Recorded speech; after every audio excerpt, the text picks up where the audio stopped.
Hi dears, എല്ലാവർക്കും പുതിയൊരു വീഡിയോയിലേക്ക് വീണ്ടും സ്വാഗതം. ഇന്ന് ഞാനിവിടെ നല്ലൊരു പച്ചരി പായസത്തിൻ്റെ റെസിപ്പി ആയിട്ടാണ് വന്നിട്ടുള്ളത്. ഒരു സിമ്പിളായിട്ടുള്ളൊരു പായസമാണ് കേട്ടത്. ഈ ഒരു പായസം ഉണ്ടാക്കി എടുക്കാനായിട്ട് വളരെ ഈസിയാണ്.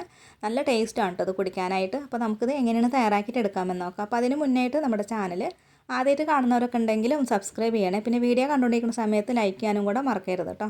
അപ്പോൾ ഇത് എങ്ങനെയാണ് തയ്യാറാക്കിയിട്ട് എടുക്കാമെന്ന് നമുക്ക് നോക്കാം. ഒരു പായസം തയ്യാറാക്കിയിട്ട് എടുക്കാനായിട്ട് ഞാനിവിടെ ചെറിയൊരു ഗ്ലാസ്സിന് പച്ചരിയാണ് കേട്ടോ എടുത്തിട്ടുള്ളത്. ഇതുപോലൊരു ഗ്ലാസ് പച്ചരിയാണ് എടുത്തിട്ടുള്ളത്. ചെറിയൊരു അളവിലാണ് ഈ ഒരു പായസം ഞാനിവിടെ തയ്യാറാക്കിയിട്ട് എടുക്കുന്നത്. ഇനി ഒരു പച്ചരി നല്ലോണമൊക്കെ ഒന്ന് കഴുകി എടുക്കണം കേട്ടോ. നന്നായിട്ട് ഒന്ന് കഴുകി എടുക്കാം. അതിന് ശേഷം ഇതിലേക്ക് കുറച്ച് വെള്ളമൊക്കെ ഒഴിച്ച് കൊടുത്തതിന് ശേഷം ഇതൊരു അരമണിക്കൂർ ഒന്ന് കുതിർക്കാനൊക്കെ ആയിട്ട് മാറ്റി വെക്കാം കേട്ടോ. പെട്ടെന്നൊന്ന് വെന്ത് കിട്ടാനായിട്ടാണ്. നിങ്ങൾ കുക്കറിലാണ് ഈ ഒരു പായസം ഉണ്ടാക്കി എടുക്കണമെന്നുണ്ടെങ്കിൽ ഇത് അരമണിക്കൂറൊന്നും വെക്കേണ്ട ആവശ്യമൊന്നുമില്ല കേട്ടോ. കഴുകി ഉടനെ തന്നെ നമുക്ക് പായസമൊക്കെ വെക്കാവുന്നതാണ്. അപ്പോൾ പച്ചരിയൊക്കെ കുതിർക്കാനൊക്കെ ആയിട്ട് ഒന്ന് മാറ്റി വെക്കാം കേട്ടോ. ഇനി നമുക്കിതിലേക്കുള്ള പാലാണ് തയ്യാറാക്കിയിട്ട് എടുക്കേണ്ടത്. ഞാനിവിടെ ഈ ഒരു വലുപ്പത്തിലുള്ള ഒരു തേങ്ങ എടുത്തിട്ടുണ്ട് കേട്ടോ. ഇതിൻ്റെ ഒന്നാം പാലും രണ്ടാം പാലാണ് എടുക്കുന്നത്. അപ്പോൾ ഞാനിവിടെ തേങ്ങയുടെ ഒന്നാം പാലും രണ്ടാം പാലൊക്കെ റെഡിയാക്കിയിട്ടൊക്കെ വെച്ചിട്ടുണ്ട് കേട്ടോ. ഇത് ഒന്നാം പാലാണ് തേങ്ങയുടെ. ഒരു ഗ്ലാസ് ഒന്നാം പാലാണ് റെഡിയാക്കി എടുത്തിട്ടുള്ളത്. കൂടെ തന്നെ ഒരു 2 ഗ്ലാസ് രണ്ടാം പാലും കൂടെ റെഡിയാക്കി എടുത്തിട്ടുണ്ട്. ഇനി ഞാനിവിടെ അരി ഒന്ന് വേവിച്ചെടുക്കാനായിട്ട് പോവുകയാണ് കേട്ടോ. അരി നല്ലോണം തന്നെ കുതിർന്ന് കിട്ടിയിട്ടുണ്ട്. അപ്പോൾ ചൂട് കട്ടിയായിട്ടുള്ളൊരു പാത്രത്തിലേക്ക് വേണം കേട്ടോ ഇട്ട് കൊടുത്തിട്ട് വേവിച്ചെടുക്കാനായിട്ട്. അതല്ലെങ്കിൽ നിങ്ങൾ കുക്കറിൽ വേവിച്ചെടുക്കുകയാണെങ്കിലും അങ്ങനെയും ചെയ്യാം കേട്ടോ. ഏതാണോ ഈസി അതുപോലെയൊക്കെ നിങ്ങൾക്ക് ചെയ്യാവുന്നതാണ്. അപ്പോൾ എല്ലാം ഒന്ന് മിക്സാക്കി കൊടുത്തതിന് ശേഷം ഈ ഒരു അരി ഒന്ന് വേവാനായിട്ടുള്ള വെള്ളം കൂടെ ഒന്ന് ഒഴിച്ച് കൊടുക്കുന്നുണ്ട്. വെള്ളം ഒഴിച്ച് കൊടുത്തതിന് ശേഷം പിന്നെ ഫ്ലെയിം ഓൺ ആക്കിയിട്ട് ഈ ഒരു അരി ഒന്ന് വേവിച്ചെടുക്കാം കേട്ടോ. ഒരു 3/4 ഭാഗം വേവാവുന്നത് വരെ ഈ ഒരു വെള്ളത്തിലൊക്കെ ഇട്ടിട്ടൊന്ന് വേവിച്ചെടുക്കുകയൊക്കെ വേണ്ട. അതിന് ശേഷമാണ് തേങ്ങാപ്പാലൊക്കെ ചേർത്ത് കൊടുക്കുന്നത്. ഇപ്പോൾ അരിയൊക്കെ നല്ലോണമൊക്കെ ഒന്ന് തിളച്ച് വരാനൊക്കെ ആയിട്ട് തുടങ്ങിയിട്ടുണ്ട് കേട്ടോ. അപ്പോൾ നന്നായിട്ട് തിളച്ചിട്ട് അരി ഒരു 3/4 ഭാഗത്തോളം വെന്ത് കിട്ടിയിട്ടുണ്ട്. ഇതിലേക്ക് നമുക്ക് തേങ്ങയുടെ രണ്ടാം പാലാണ് ഒഴിച്ച് കൊടുക്കേണ്ടത്. അരി ഒരു 3/4 ഭാഗത്തോളം വെന്ത് വന്നതിന് ശേഷം മാത്രമേ തേങ്ങയുടെ രണ്ടാം പാൽ ഒഴിച്ച് കൊടുത്താലും മതി കേട്ടോ. അപ്പോൾ ഞാനത് മുഴുവനായിട്ട് ഒഴിച്ച് കൊടുക്കുന്നുണ്ട്. എന്നിട്ട് നന്നായിട്ട് ഇതൊന്ന് മിക്സാക്കി കൊടുക്കുക കേട്ടോ. അതിന് ശേഷം ഇതിലോട്ട് കുറച്ചും കൂടെ വെള്ളമൊക്കെ ഒഴിച്ച് കൊടുത്തിട്ട് ഈ ഒരു അരി ഒന്ന് വേവിച്ചെടുക്കുകയാണ്. 3/4 ഭാഗത്തോളം അരി വെന്തിട്ടുള്ളത്. അപ്പോൾ ബാക്കിയും കൂടെ വേവാനായിട്ടുള്ള കുറച്ചും കൂടെ വെള്ളമൊക്കെ ഒഴിച്ച് കൊടുത്തിട്ട് നന്നായിട്ട് മിക്സാക്കി കൊടുത്തതിന് ശേഷം ഒന്ന് വേവിച്ചെടുക്കാം.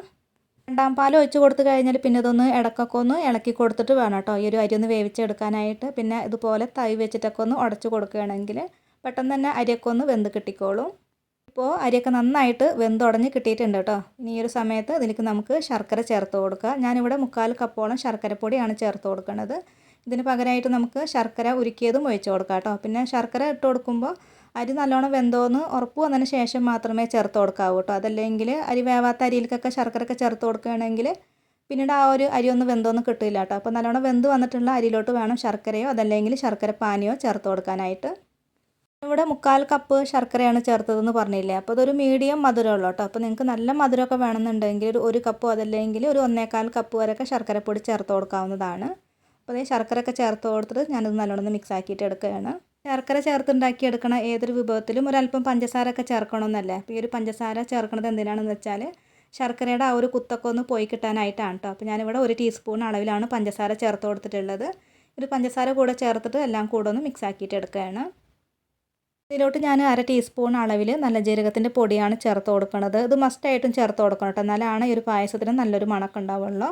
കൂടെ തന്നെ ഒരു 2-3 ഏലക്ക കുറച്ച് പഞ്ചസാര ഒക്കെ ഇട്ടിട്ടുള്ള പൊടി കൂടെ ചേർത്ത് കൊടുക്കുന്നുണ്ട്. പിന്നെ ഒരു നുള്ളുപ്പ്. ഈ ഒരു പായസത്തിൽ മധുരമൊക്കെ ഒന്ന് ബാലൻസ് ചെയ്ത് കിട്ടാനായിട്ടാണ്. ഇനി ഇതെല്ലാം കൂടെ ഒന്ന് മിക്സ് ആക്കിയിട്ട് കൂടെ കൊടുക്കാം. പൊടികളൊക്കെ ചേർത്ത് ഇത് കുറച്ച് നേരം നന്നായിട്ടൊന്ന് ഇളക്കി കൊടുത്തിട്ട് ഒന്ന് തിളപ്പിച്ചിട്ട് കൂടെ എടുക്കണം കേട്ടോ. എന്നാലാണ് ഈ ഒരു അരിയിലൊക്കെ നല്ലോണമൊക്കെ ഒന്ന് മധുരമൊക്കെ ഒന്ന് പിടിക്കുള്ളൂ. അപ്പോൾ ഞാനിവിടെ കുറച്ച് നേരം നന്നായിട്ട് ഇതുപോലൊക്കെ ഒന്ന് ഇളക്കിയിട്ട് തിളപ്പിച്ചിട്ട് എടുത്തിട്ടുണ്ടായിരുന്നു കേട്ടോ. അപ്പോൾ ഈ ഒരു സമയത്തിന് നമുക്ക് തേങ്ങയുടെ ഒന്നാം പാലാണ് ഒഴിച്ച് കൊടുക്കേണ്ടത്. തേങ്ങയുടെ ഒന്നാം പാൽ ഒഴിച്ച് കൊടുത്ത് കഴിഞ്ഞാൽ പിന്നെ അത് തിളപ്പിച്ചിട്ട് എടുക്കുകയൊന്നും ചെയ്യരുത് കേട്ടോ. നന്നായിട്ടൊന്ന് പതഞ്ഞ് വന്നാൽ മാത്രം മതി. തിളച്ച് വന്നിട്ടുണ്ടെങ്കിൽ പിന്നെ അത് പിരിഞ്ഞ് പോയ പോലെയായിട്ട് ഉണ്ടാവുക. അപ്പോൾ നന്നായിട്ട് ഇളക്കി കൊടുത്തിട്ട് ഇതൊന്ന് ചൂടാക്കിയിട്ടെടുക്കാം. ഒരു സമയത്ത് പായസം നല്ല തിക്കായിട്ടാണ് ഉള്ളതെങ്കിൽ ഇതിലേക്ക് ഒരല്പം ചൂടുവെള്ളമൊക്കെ ഒഴിച്ച് കൊടുത്തിട്ട് ഒന്ന് ലൂസാക്കിയിട്ടൊക്കെ എടുക്കാം കേട്ടോ. എനിക്കിവിടെ കറക്റ്റായിട്ട് തന്നെ പായസം കിട്ടിയിട്ടുണ്ട്. ഇതിലേക്ക് ഞാൻ പിന്നീട് ചൂടുവെള്ളം ഒന്നും ഒഴിച്ച് കൊടുക്കണമൊന്നുമില്ല കേട്ടോ. അപ്പോൾ ചൂടുവെള്ളം ഒഴിച്ച് കൊടുക്കുക. അതല്ലെങ്കിൽ തേങ്ങാപ്പാൽ ഒഴിച്ച് കൊടുത്തിട്ട് ലൂസാക്കിയിട്ട് എടുത്താലും മതി കേട്ടോ. നന്നായിട്ട് ഇളക്കി കൊടുത്തിട്ട് ഇതൊന്ന് ചൂടാക്കിയിട്ട് എടുക്കുകയാണ്. അപ്പോൾ പായസം നല്ലോണം തന്നെ ചൂടായിട്ട് ഇങ്ങനെ തിളച്ച് വരാനൊക്കെ ആയിട്ട് തുടങ്ങിയിട്ടുണ്ട് കേട്ടോ. അപ്പോൾ ഇത് നന്നായിട്ടൊന്ന് ഇളക്കി കൊടുത്തതിന് ശേഷം ഇത് അടുപ്പിൽ നിന്ന് മാറ്റിയിട്ട് ഇതിലേക്ക് നമുക്ക് അണ്ടിപ്പരിപ്പ് മുന്തിരിയൊക്കെ ഒന്ന് നെയ്യിൽ ഫ്രൈ ചെയ്തിട്ട് ചേർത്ത് കൊടുക്കാം.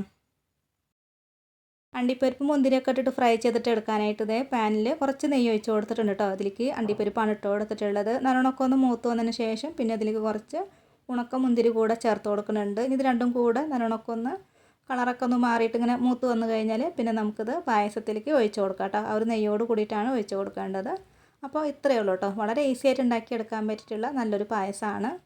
പച്ചരി പായസം ഉണ്ടാക്കിയെടുക്കാത്തവരൊക്കെ ഒന്ന് തയ്യാറാക്കി നോക്കണം കേട്ടോ. നല്ല ടേസ്റ്റാണ്.